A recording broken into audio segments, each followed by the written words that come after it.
The start of the 1993 racing season saw Norway host a Class 1 racing event for the first time. This would be the opening round of the European Championship, and drivers were coming from America and from other European countries, notably, of course, Italy.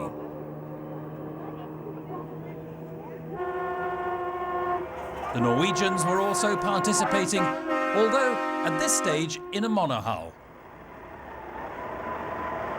But there's one Norwegian who is here to defend honours on his home course. Against the likes of Marco Capoferri in B&B Italia Marine, the real challenge would come from Andreas Ove Ugland. Arendal, on the eastern shores of Norway, is just along the coast from Grimstad, and Grimstad is home to the Ugland shipping line. But down in the paddock, I've found some very exotic machinery. This sport seems to be all about power the way it's going, whether it's the engine in your car, the engine in your truck, and the truck, of course, is pulling your boat, which has at least 2 engines in it. Brooks was an unexpected challenger in the championship, powered by 2 Mercruisers and driven by Shell Rocker, an expatriate Norwegian who'd gone to America and made himself a multi-millionaire. He was back to challenge Andreas Ugland. And Ugland was in the diesel-powered BP Valentino. The hull from Butz's yard had seen a winter-long preparation for this opening round of the championship. Ugland had in fact come here to race in Class 2 as well, but the team were concentrating seriously on the challenge in hand, the twin turbochargers on the C-Tech diesels providing an enormous amount of power. And here was a unique opportunity to have a look at the tremendous array of controls. Now, if you've ever wondered what it's like inside the cockpit of one of these Class 1 offshore boats, I'm going to try and explain to you the great array of controls that are here in the back of the cockpit. This is the throttle man's position. In this boat, Valentino, it's the responsibility of Jan Hillstad. His driver is Andreas Ugland, and he's down there in front of me. You're looking down through the open cockpit. The canopy's open at the moment. I'll take you through these controls. These are the throttle controls for the 2 C-Tech diesels, left and right, and the more power you need, the more you push forward. Just either side are the turbocharger controls. Single turbos at the bottom here, and once you get onto the racing plane at race speed, you push them forward and pull in the twin turbochargers for extra speed. So those are the controls in the center here. To the left, all the electrical controls for the different aspects of trim.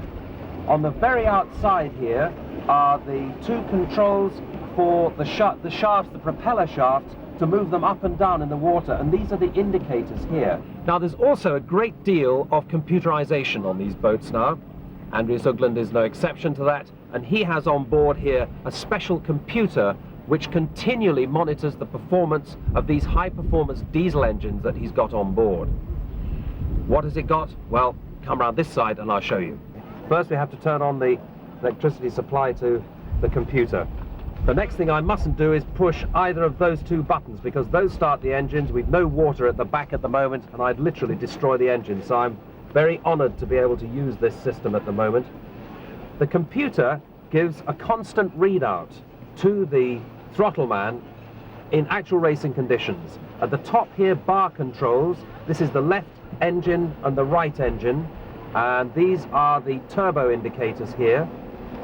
Miles per hour speed in the middle, revs indicated for both engines here, and the oil pressure for both engines there. So all this information is recorded during racing, and when the boat comes back to shore, whether it's been racing or testing, the information is downloaded from this computer on board the boat onto another computer on the shore for subsequent analysis either by the team or perhaps by Fabio Butz's factory, where this boat and the C-Tech diesels behind are built and put together. I'd love to have a drive of this boat. In fact, I'll see you later.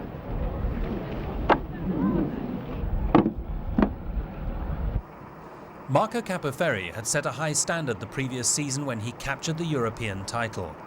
This new skater hull was very impressive, both in speed and in handling ability. Marco's son Massimo inspected the underneath of the hull for damage after testing. But Marco himself would be running at this race with his old teammate Pierluigi Rivolta. Norway did not bring out the best weather to welcome this first round of the championship. But the rain didn't dampen the enthusiasm of the new American team, Brooks. With Shell Rocker, the owner, back on his home soil, he was keen to prove that he could be very competitive against the European-based boats. Jerry Reichenberger from Mercury discussing here with Jim Dyke, one of the two team members in the Brooks boat, exactly what the setup should be for the Mercruiser engines. Valentino, of course, diesel-powered with those Butzi engines. Propellers would play an important part in this race, but at this stage, nobody knew just how important it would be. The new safety rules that had been introduced by the UIM, the world governing body, following the death of Princess Caroline's husband Stefano Casaraghi in Monaco in 1990, were really beginning to show in the overall design of the boats. No longer were added-on cockpits a familiar feature in the championship running boats. They were now fully integrated inside the hull. But the rain continued to fall. For all the teams, a bright start was what everyone wanted for Sunday morning, and their wishes came true. Capoferri and Rivolta sitting down on the deck of their boat prior to the start of the race, which would be a full running session right through the inner harbour in the centre of this small town. Capoferri had been a works driver in 1992. He was going it alone in 93. It's windy and we shall have a front sea. I would say quite difficult because the waves doesn't all come from the same direction, you know. It's they are crossing one over the other. Generally it's a front sea. The Brooks team had a lot to prove, and they were getting the works backing from Mercruiser now. Shell Rocker was keen to impress his European counterparts, and this seriously was an impressive team. We anticipated that it will pick up today. The weather forecast told us that it will pick up towards the afternoon, so we have propped down and we should be ready for the conditions that's facing us outside the island today. You're carrying quite a lot of ballast? No, we're not carrying any ballast to start with. I mean, we can empty and fill the tank during the race, of course, so we will see how the boat behaves. But, you know, this will be a head-on sea all the way on the outside, so it will be an exciting and really long race, I would imagine. Stein Virum would be running one of the few remaining Class 1 offshore monohulls. But in the rough waters on the far side of the islands, this boat could have a serious advantage.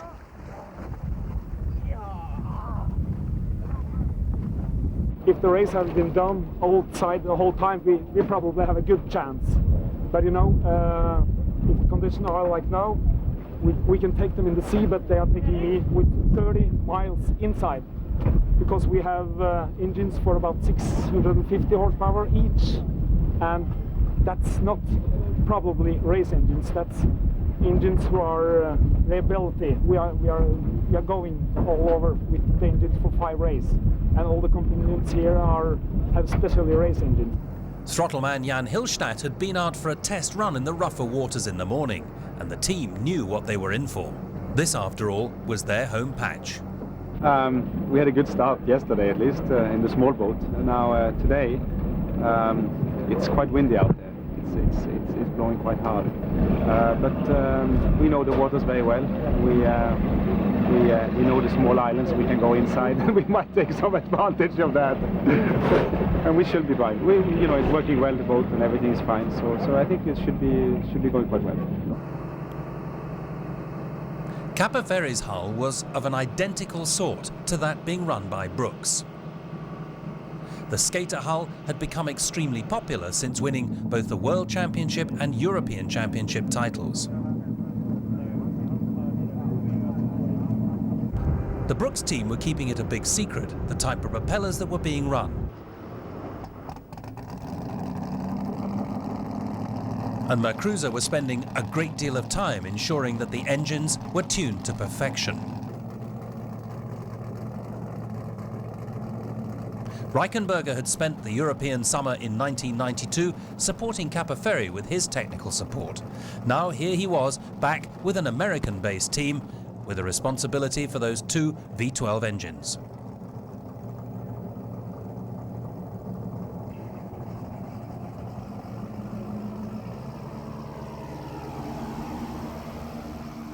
Capoferri motored out into the Sound, ready for the start. The Brooks team continued with their immaculate cleaning and preparation of the boat.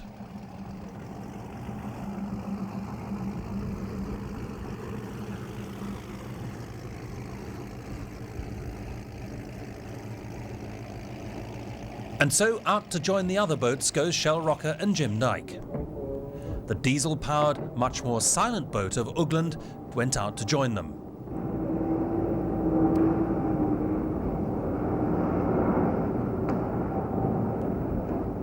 Jan Hillstadt waved to his friends on the quayside. And Ugland joined in, the two of them in communication by two-way radio, even though they were situated in a single tandem cockpit. It's easy to imagine that the drivers can communicate to each other when they're racing, but it's extremely difficult due to the noise. Virum and his team were in a very different proposition altogether. A fully open monohull, very much in the traditional style of racing last seen in the mid-80s. The pace boat motored to the milling area, and then the boats were brought up to full race speed right in front of the town. It was a spectacular sight in such a narrow stretch of water.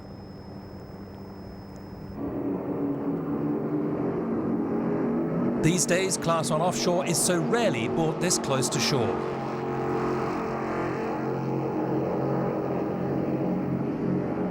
Brooks made a run for it right at the outside, Shell Rocker throttling hard as they headed out into the open Sound. His plan paid off and he snatched the lead as they went into the first lap. The waters of the inner Sound still relatively calm.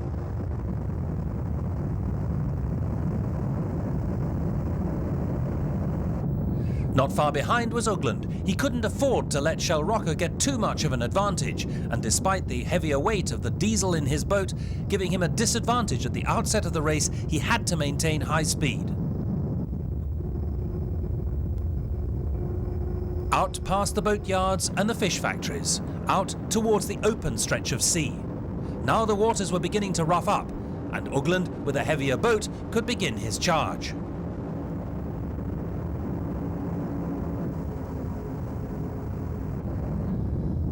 As the two came towards the open sea and the swells got heavier, it was Brooks who first gave away the difference in balance of the boat. Ugland really put on the challenge now.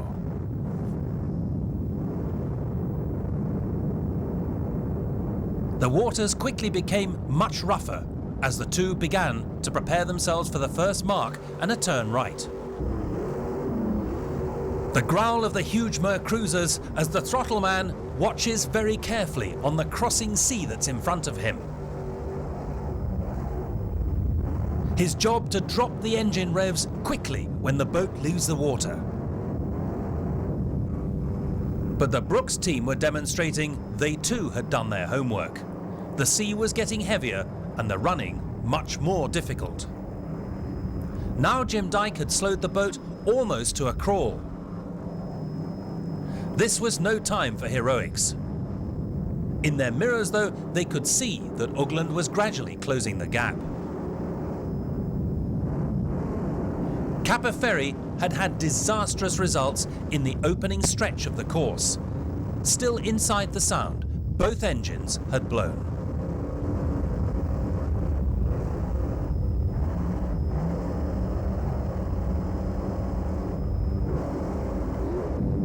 Neither Brooks nor Valentino would be aware of the problems that Capoferri had suffered. As far as they were concerned, he was still a challenger.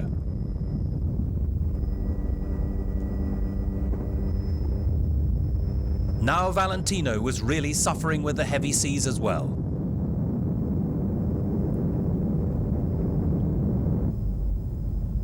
But this was really monohull weather, and Virum was getting up into second place.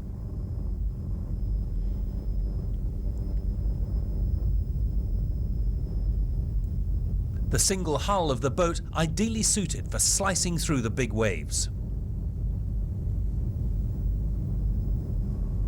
But strangely, by 1993, the sight of drivers and the crewmen in a fully open cockpit racing in Class 1 seemed quite strange.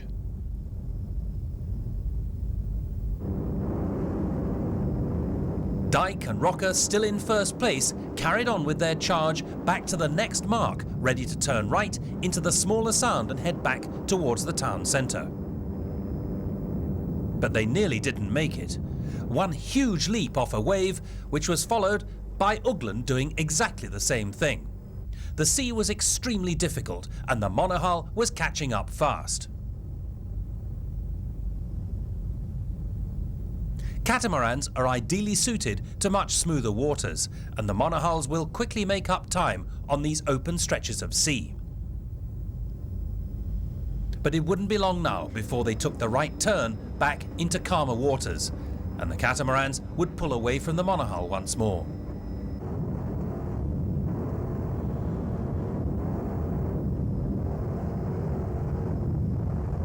Shell Rocker was pulling out all the stops in his effort to keep ahead of Ugland.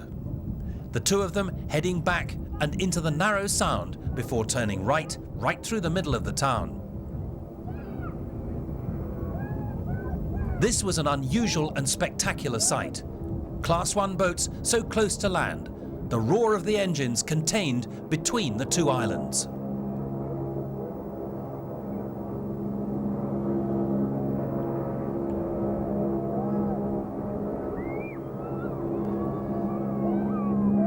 The crowd loved the sight of these huge boats roaring at full speed right through the centre of their town. The river police looked the other way.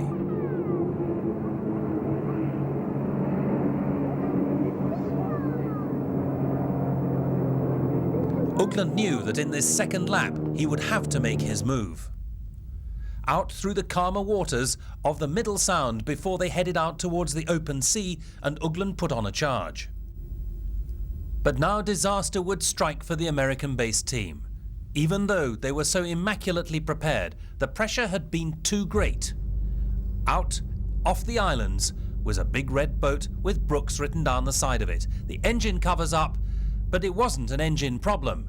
The real problem was down on the drives. Shell Rocker had climbed onto the back of the boat and onto the steering gear to inspect the propellers. There was bad news down below. Ugland maintained his pace and continued round towards the harbour once more. This time he would take the checkered flag. Brooks was towed back into port and motored quietly up alongside the craning area. It was a disappointing finish, and the challenge hadn't really come at the end for Ugland. Yeah. Leo, Sorry. as team Hello. manager, Yes. must be very, very satisfying. Very satisfying. It's a shame that Brooks broke down. I mean, I was in the helicopter right over it when it happened. It was a bloody shame because I've never seen anything so exciting. Both boats giving each other stick. It was incredible. A very unhappy Shell Rocker was finally pulled right up to the quayside.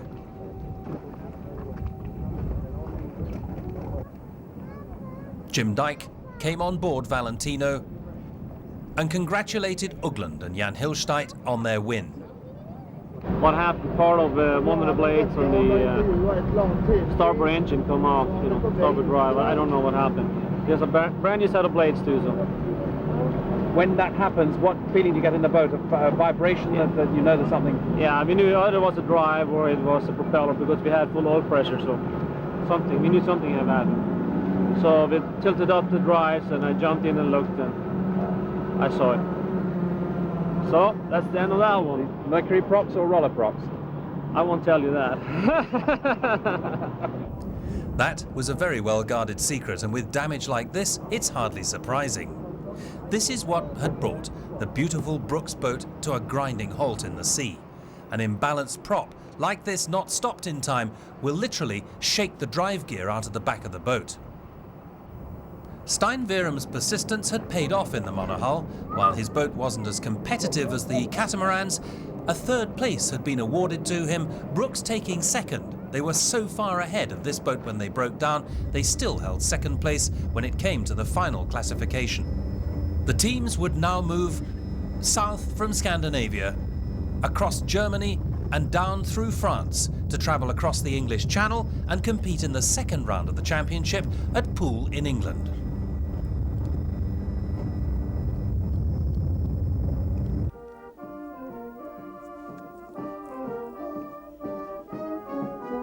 Meanwhile, Andreas Uggland looked from the top of his boat as it was paraded through the streets for the final prize presentation. He bought a major international sporting event here, and the crowds truly loved it.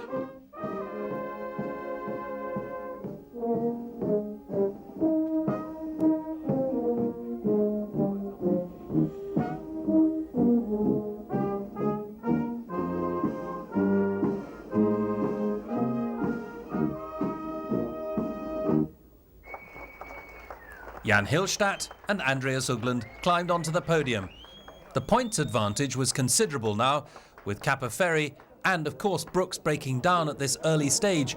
The major rivals had lost serious points. And so to the south coast of England and Poole, the race to be run for the famous Needles Trophy.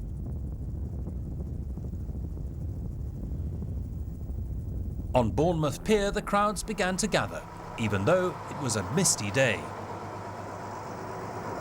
Kappa Ferry had had his engines completely rebuilt. This time, he wouldn't be running with Pierluigi Rivolta, but with his son Massimo.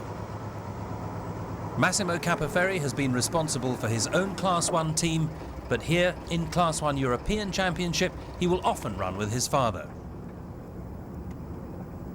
The mechanics checked and double-checked everything.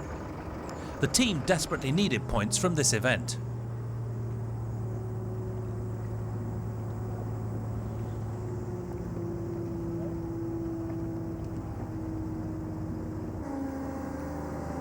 Massimo Kappa Ferry prepared for an intensive testing session. The engine bay covers had been up all morning, the mechanics checking and rechecking that everything was perfect.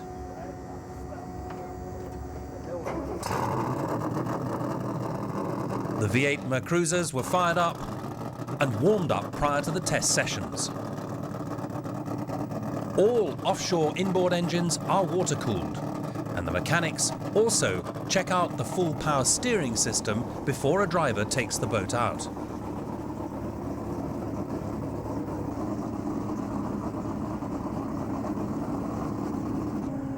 One of the few British entries in Class 1 is Shockwave. After a full test session, the team were concerned that damage had been done to the underneath of the hull, and they had the boat lifted to inspect underneath.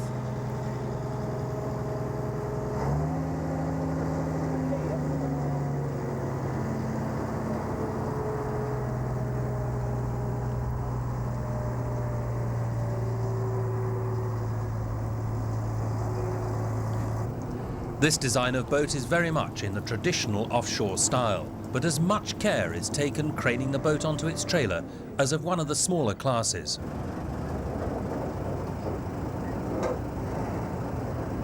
Uggland's boat was backed up onto the quayside, ready to be craned in.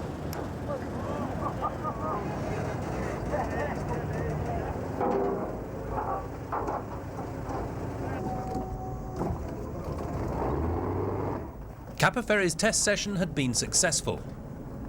The engines were running smoothly, but then the waters were very calm on Saturday. Uggland had had a special trim tab added to the back of the boat between the two sponsons.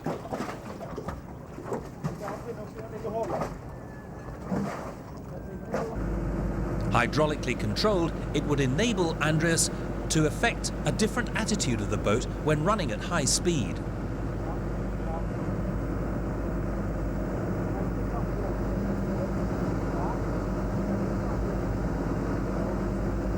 Many teams in offshore now use helicopter pilots' helmets painted bright orange in accordance with the rules of the world governing body, the UIM. Radio communications are built in and the microphone on a special stem in front of each team member. A full race harness is used and oxygen and fire protection is built into the inside of the boat.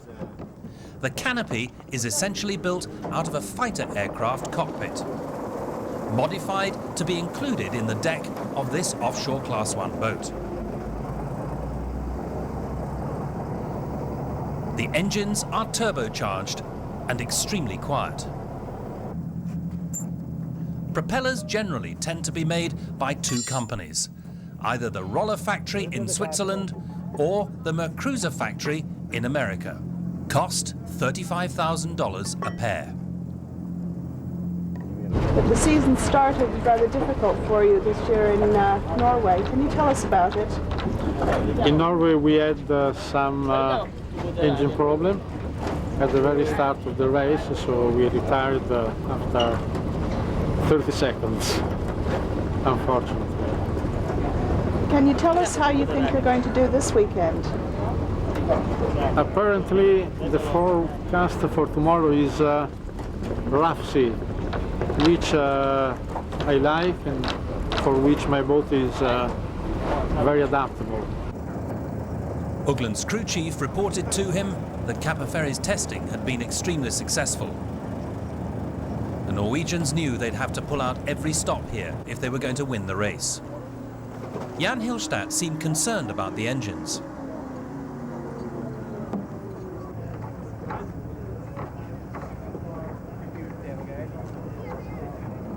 And they too had their boat pulled out for an underside inspection.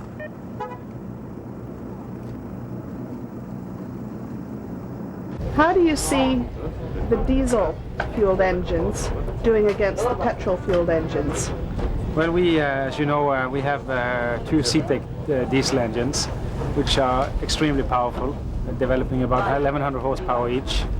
And we have perhaps some disadvantages in terms of the power band that we might operate over. I mean, you know, we can only operate, say, from 2.5 to 3,300 revs, while the petrol engines can, you know, rev over a much wider band, which makes it a little easier for them to drive in perhaps wavy conditions. Also around the turning buoys, they are a little easier to handle. But having said that, I mean, we have a lot of reliability, and also we have a lot of speed, so it takes a little more time to build up. But having said that, I mean, we are very happy. The Needles Trophy attracts a wide variety of classes. In many respects, racing in Britain tends to be centred around Class 3. That allows for engines up to 6 litres of capacity. Assegai runs in Class 1. Cultured Vulture runs in Class 3. It can be very confusing to people who know little about powerboat racing. Cultured Vulture is one of the regular competitors, running two 2.4 engines on the back of the boat. They choose outboard power, some teams choose inboard. Every race has a briefing for the drivers. The officer of the day briefs the pilots on the course and, of course, for the weather conditions, any shortening that may have to take place in rough seas. But the 1993 Needles Trophy got away with no hitch. The seas calm, the visibility not too good. Assegai was in 4th, Ugland in 3rd, Capeferri in 2nd, and a big surprise for everyone, Shockwave was in 1st place, a monohull leading the race at the outset in really very calm seas. But how much longer would this continue? Capeferri started to increase his speed. And Ugland moved ever closer to Capeferri.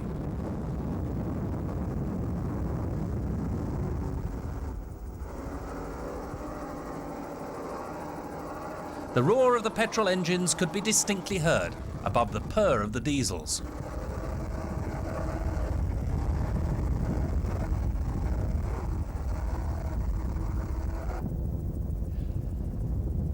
With his win in Norway, Ugland had 400 points to his name. Capeferri had to win here if he stood any chance of maintaining balance in the championship and fighting back to defend his title. The trim tabs on the back of Valentino seemed to be working extremely well. But the sea conditions were making life difficult for the smaller classes as Cultured Vulture nearly capsized.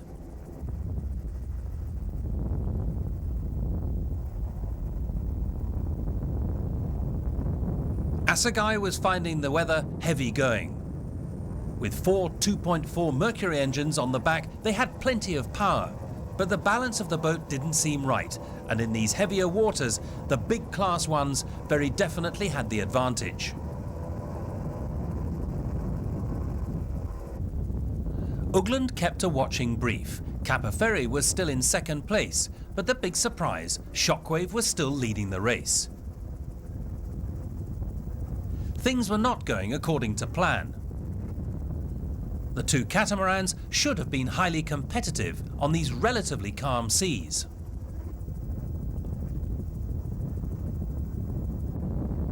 The special trim tab between the sponsons appeared to be working well, but a large piece had broken off on the right-hand side.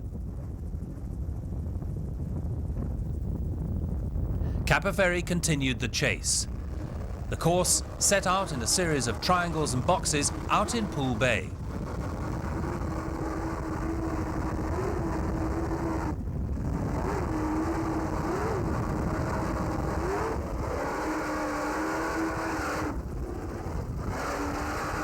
It was easy to see now why the teams were taking it so easy. In this confused sea, the boats were leaping high out of the water at a surprising moment when everything appeared to be calm.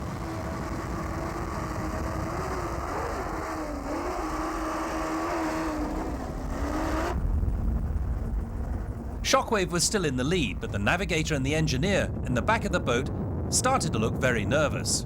You could understand why. Kappa Ferry was breathing down their neck.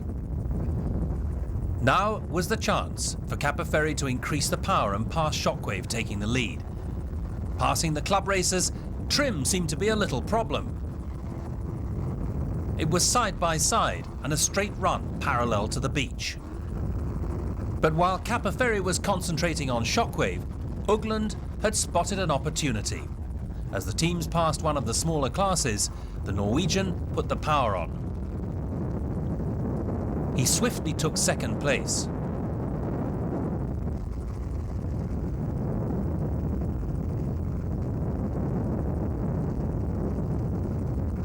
And then began to concentrate his attentions on this boat, number 41, leading the race. At this point, everything should have gone according to plan, until Kappa Ferry made a fatal navigational error. It cost him the race, as he went entirely in the wrong direction. It's tempting for the boats in second and third to follow the leader, but Ugland quickly spotted that Kappa Ferry had made a very basic navigational error. Here was his opportunity to take 400 championship points. He passed Bournemouth Pier, took the checkered flag, and secured the second round of the championship. Kappa Ferry managed to make up enough speed to come in second place, having realized his error. But today, the fortunes fell the way of Norway. A delighted Hillstatt and Ugland cruised back to the pits.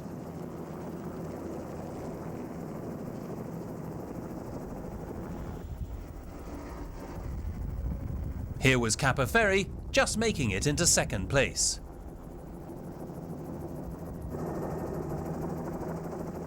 Back past Bournemouth Pier, a wave to the crowd, and back into the pits. Valentino with Ugland and Hillstatt then in first place, Italia Marine, Kappa Ferry and his son in second, and Shockwave still keeping up good speed and taking third. Back on land, Massimo and Marco head for the presentation podium.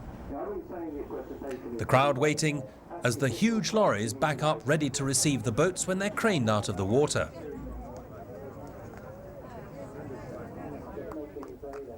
And so the winners' laurels for a second time in the season. Jan Hillstatt and Ugland on number 1 position. Massimo Kappa Ferry must have had some answers to be given to his father. What had gone wrong with the navigation? Valentino then in first place in the championship, B&B Italia Marine in second, tying with Brooks. Brooks had failed to enter for the race, so disappointed were they with their performance in Norway.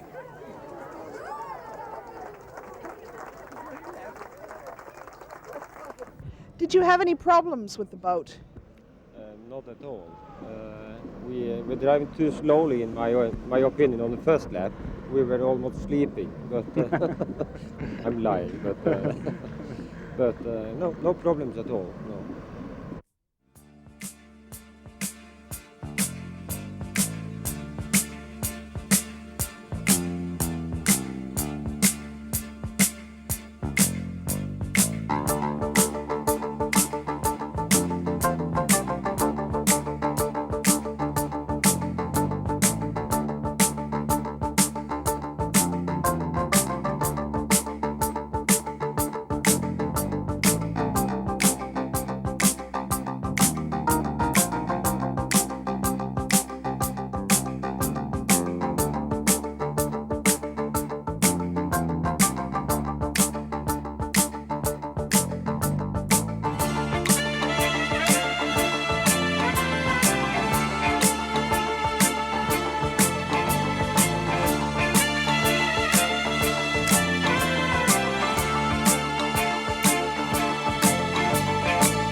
Trieste was the venue for round 3 and 4 of the European Championship. The end of the European Championships always attracts a lot of entries, doubling up as a round of the Italian Championship as well. It's always a big crowd puller.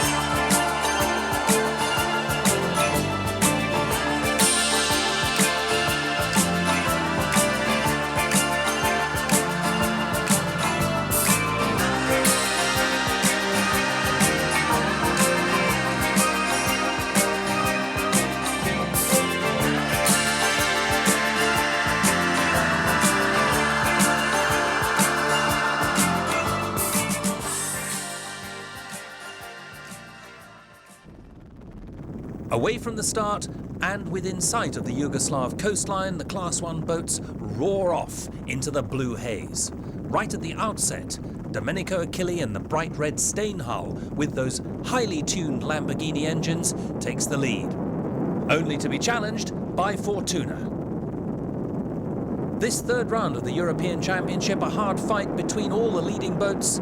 Walter Ragazzi and JP Mattila, who took the World Championship title the previous year, very much in contention here in Trieste. This American build of boat has become very popular and highly successful in Class 1 offshore racing. The enclosed capsule now compulsory for all teams and built as an integral part of the catamaran hull.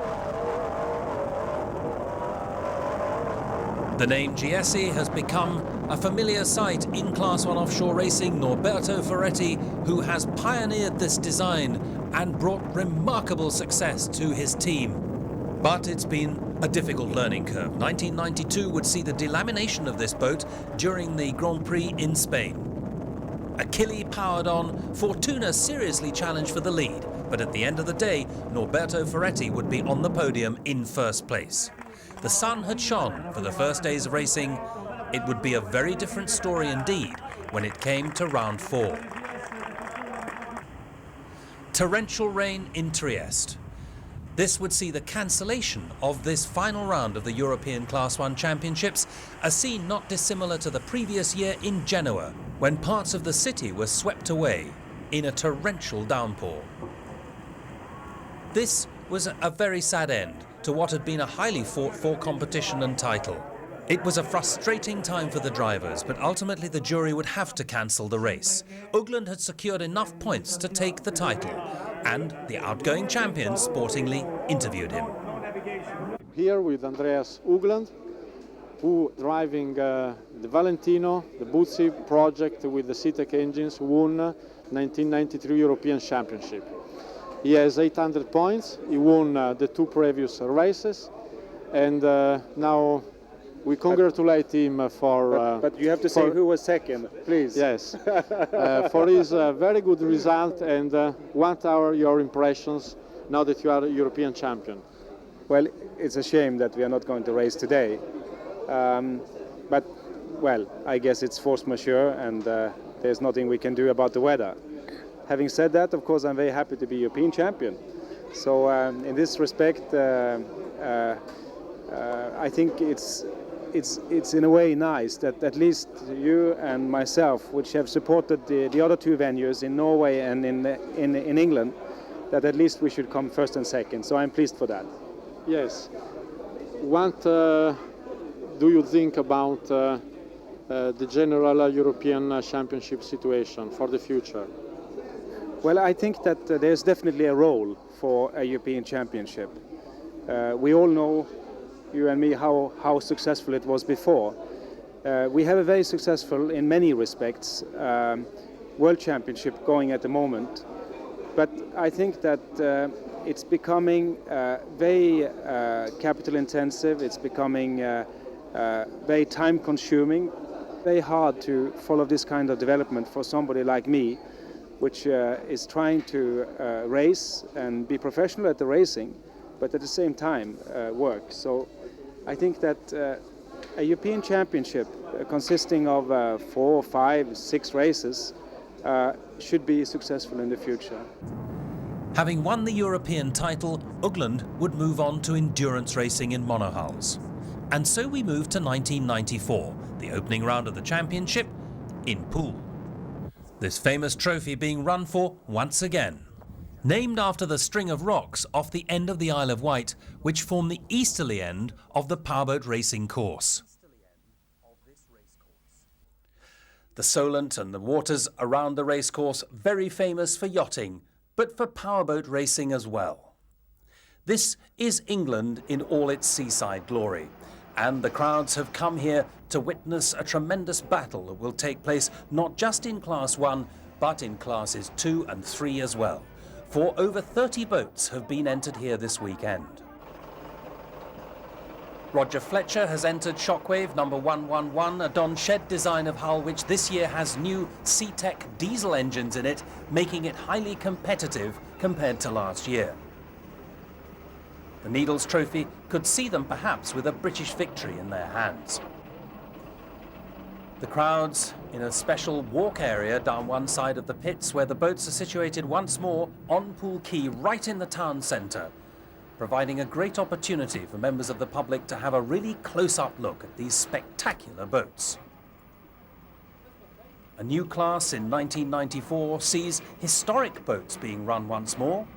This, one of the traditional style of monohulls, a Bertram hull powered by Lamborghini engines. But Kappa Ferry in number 41 has been European champion before. He desperately wants to be so again. He's got some tough competition, particularly from Antonio Giuffredi, who has some special aerodynamic devices fitted to the front of his boat. Britain sees Richard Carr returning to the racing waters once more with his driver Peter Dredge in a totally new Cunningham hull. Di Marco from Italy, who has contested very effectively in the past in the famous Jack Daniels boat, is here this weekend too. And as always, where there are boats, there's glamour as well. Lamborghini are providing the petrol power this weekend, almost without exception. However, Di Marco is running Italia engines. Lamborghini so closely attached and associated with powerboat racing over the years, the 8-litre V12 block modified for marine racing. One single V12 engine is shoehorned into the back of Richard Carr's new boat. In the past, Carr has been highly competitive in Class 1, running in Cougar hulls. 1994 sees him moving to Cunningham. The outcome of his experiment is yet to be known, but for sure he's a very aggressive driver. The American Skater Company have achieved considerable fame in the last 3 years with their spectacular racing hulls, particularly in Class 1. American Charles Burnett III is here with this new bright yellow racing hull. David and Chris Allenby will be racing Assegai 4, a Donoghue Hicks design of hull some 36 feet in length. But major problems for the Italians as they begin to run aground, one after another, not realizing that the tide has gone out and created the shallows in the center of the pits area. DiMarco and Panatta grounded in the middle of Poole Harbour. The damage to the propellers there for all to see. The razor-sharp edges roughened off on the sand from the bottom of Poole Harbour, and the team with a headache to resolve. Gianpaolo Aloigi on the left, Enrico DiMarco on the right look across the quay at the damaged propellers on the back of their boat. In the meantime, Panatta and Carlo Bodega have been pulled off the rough sand, and they too are being brought back to port. Enrico DiMarco's crew chief inspecting the damage to the edge of those propellers. Many thousands of dollars go into the preparation of each of these racing propellers. It's a disaster for the team, damage occurring before they've even had a chance to go out and test. A long run up, gradual build up with speed, and look at the performance there of Antonio Giuffredi as he blasts through the middle of the field, taking everybody else by surprise as they pick up speed, unusual for a diesel-powered boat with a heavier fuel load. The petrol-powered boats normally faster at the outset of the race, but Antonio Giuffredi surprising everybody, getting a jump on the start. The SeaTech diesels obviously performing extremely well at this stage as they head away and head east, shadowing the coastline and down towards the Needles. One turn to the right, out towards the Needles, and then a sharp turn back towards the headland on the other side of the bay. But this is the fight for the lead then. In the foreground, Marco Capaferri and his son Massimo in the Lamborghini-powered Caffarel. In the distance, Antonio Giuffredi trying to keep up speed to stay in first place, but conscious all the time in the back of his mind, no doubt, that nagging fear that the overnight repairs may fail. The distinctive and recognizable scream of those two V12 Lamborghini engines, 16 litres of power, tremendous resources of power here for Capaferri. A spectacular sight, the Class 1 boats, and this is Panatta, who's back in third place at the moment.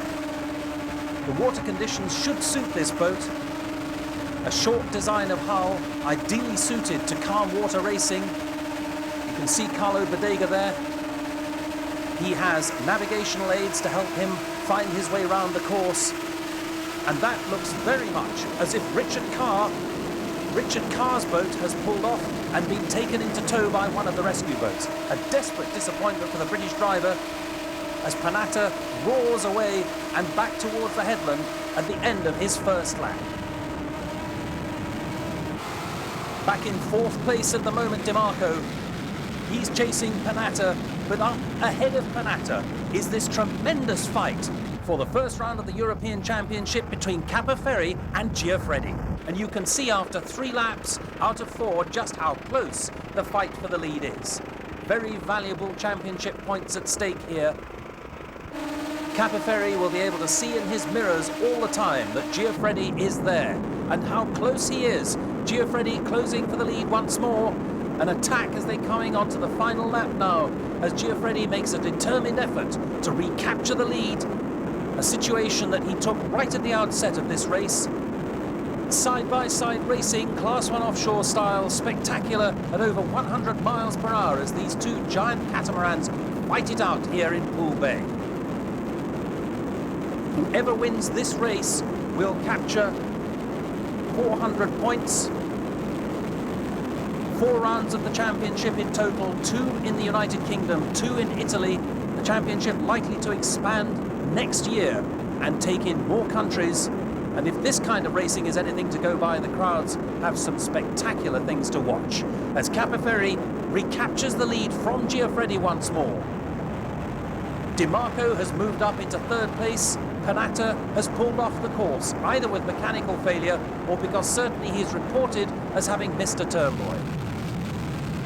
But Capoferri has gone over the line. Massimo on the right there, standing up. The safety canopies flipped open to allow much needed fresh air to be forced inside the canopies. But what a battle for first place. There we have Marco Capoferri and his son Massimo inspecting their propellers. The crowd's looking on as the boats are craned in. We prepare for the presentation. The drivers all comparing notes. Giuffredi in the background. What a great day for him. DiMarco on our right. Marco Capoferri on the right there. And the crowd's all standing around waiting now for the presentation. Champagne, laurels, and a great celebration at the beginning of the European Championship for 1994. Marco Capoferri then with 400 points. Giuffredi with 300. In third place comes GT Auto Alarm with 225, and then Asagai, managing to maintain racing speed, takes 167 points. But Poole would be a scene setter for the championship.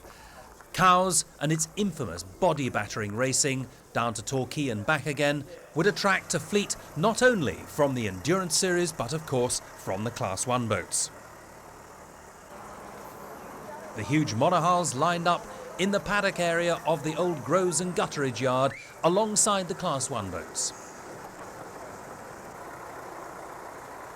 Capoferri had had an excellent run in the opening round of the championship, but this year the challenge from the diesel engines would really see him under pressure. DiMarco too had sorted out the problems on his Eichert engines and was very fast in testing. Capoferri and his son Massimo used every available moment for testing. 1994 would see a change of course for the Class 1 boats. No longer would they have to endure the long run across Lyme Bay, but now they would turn almost to Portland Bill and return back going around the south side of the Isle of Wight.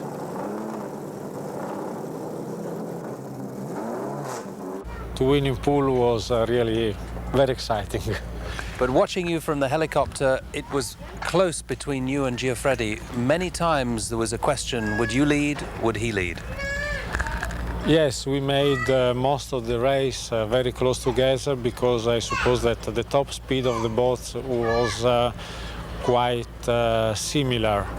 I suppose I just had a quicker boat towards the end of the race because my boat is more sensible to the weight lost because of the fuel consumed. So to Cowes, you already have 400 European points. This is going to be, of course, a very, very different race and a possibility of strong wind. Well, I like it because it's more demanding on the driver and on the throttle when the sea is rough. And also I like it because my boat is very good on the rough. If the sea is flat, is still Giuffredi the faster, I think. If it is not, I think it would be the other skater drove by DiMarco. It's a spectacular and classic sight. The start of an offshore race as the pace boat builds up the speed and all the teams have to stay just behind. The throttle man's eyes glued to the flag on the back of the start boat, waiting for that green flag to be raised, signalling the off. Suddenly, a huge burst of power from the competitors. The pace boat pulls away and the catamarans initially take the lead in these much calmer waters of the Solent. A spectacular sight, the huge plumes of water bursting out from the backs of the boats as the propellers chop through the water and the teams head down towards the Needles. Already, the rougher waters are making conditions much more difficult for the Class 1 catamarans.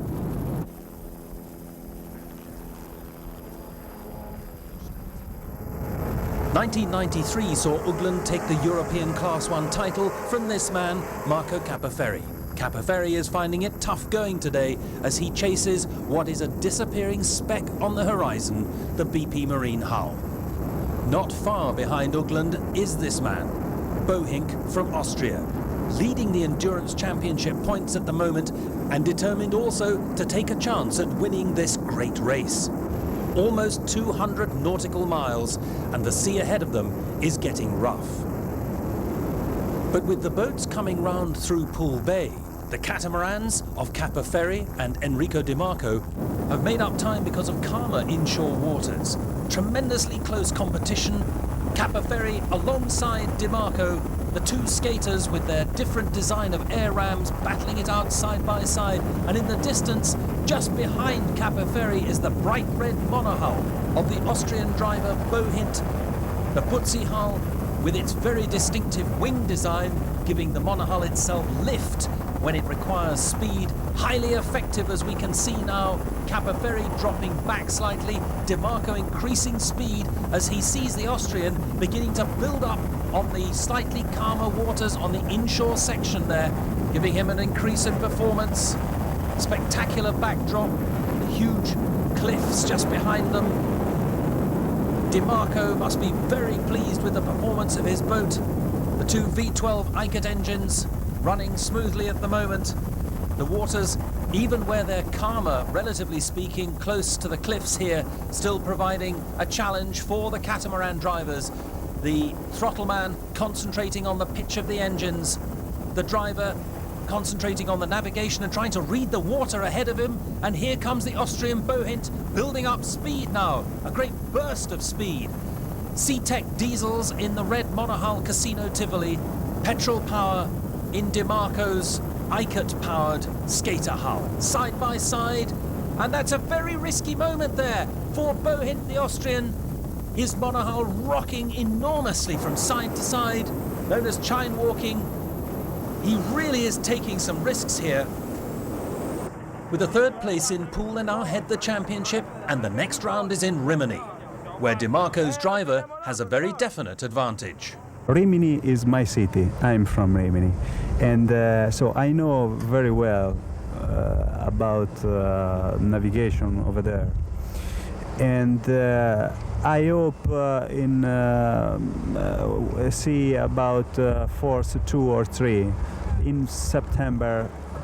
Always is like this in Rimini, and if I have this condition about the weather, and so if all come fine out my boat, and now I think now is very well, because I resolve all my problem with the engine, with this new engine about Kit Eckert, and my team work very well now. There is a very good feeling with between us, and so me and Mr. Di Marco, the driver, we run very well. So I hope to will win this championship. I would like. He would like a 1994 European Championship title along with Enrico Di Marco. But there's a way to go yet as the crowd is sprayed with champagne. Di Marco celebrating his first win of the season.